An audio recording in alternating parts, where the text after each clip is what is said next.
The Just Lead Advancing Racial Equity Conference, hosted by New Detroit, brought together national and local speakers who provided compelling insights into racial equity and justice. Khary Fraiser, Detroit is Different, provides you conversations with some of the phenomenal guests, talking dismantling racism with collaborative solutions.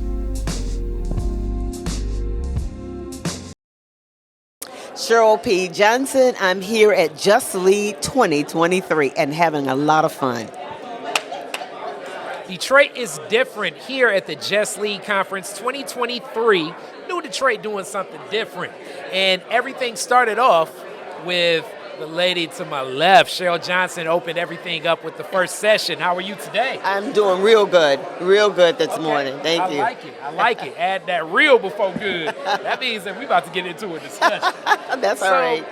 In this discussion, racial equity, Yep. and you moderated a discussion that really dove into something deeper from many levels. Yep. It really setting why this discussion is a discussion right now, not just from the lens of the nation, but here locally. Yeah. What does it mean locally today for racial equity to exist? And then these discussions happening, how do you see them empowering the change? Yeah, I always love starting with the why, because the why should be the guiding, kind of the North Star for all of us. And when you think about racial equity, whether it's in business, in the community, in our town, we can't be a world-class city. We can't use that terminology without seeing equity for all people.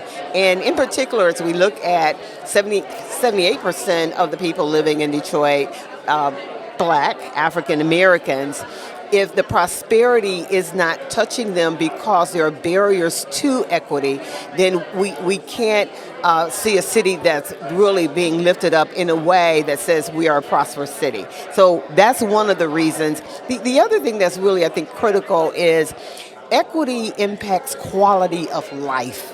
It impacts life, period. You can talk about health and well-being. There's disparities there. You can think about education, infrastructure.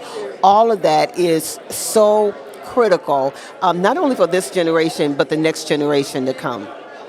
And when we talk about this next generation to come, and definitely honoring the makeup of Detroit, as much as Detroit is definitely a legacy Black city. That's what Detroit is Different calls. Yes. Legacy Black city with legacy Black culture. It also has a commitment to the labor movement. And right now we're seeing winds of change in the labor movement more so than we've seen in years before. Yeah. Where does the racial equity discussion come into play, even for something like that community and that culture? Yeah, so one of the things that I'm very mindful of is to make sure that this conversation hits companies. And we talked about that this morning. Companies in terms of chief executive officers and those that are actually executing throughout the organization or the company. One of the speakers gave a great point about making sure that there was a mandate that equity and diversity was moved throughout the organization. Even with their efforts, they didn't see it. This executive came out into the community himself to challenge that. He had to do it, it sounds like, at least 4 or 5 times before the message of what equity really looks like and how it should filtrate through an organization and hit their, not just the bottom line, but of course their workforce.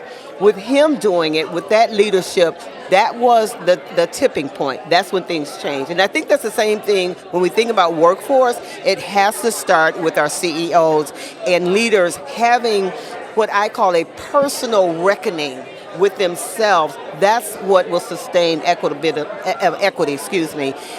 the workforce.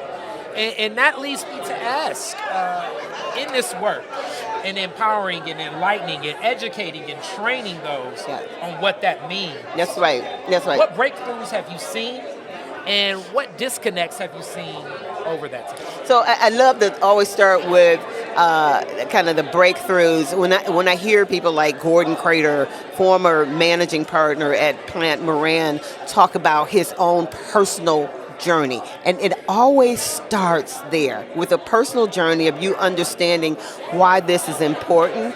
And then you actually watch over time. He talks about this movement, this journey that he's been on up until today. It has to start there. The other disconnect, I think, continues to be getting the right people in the room.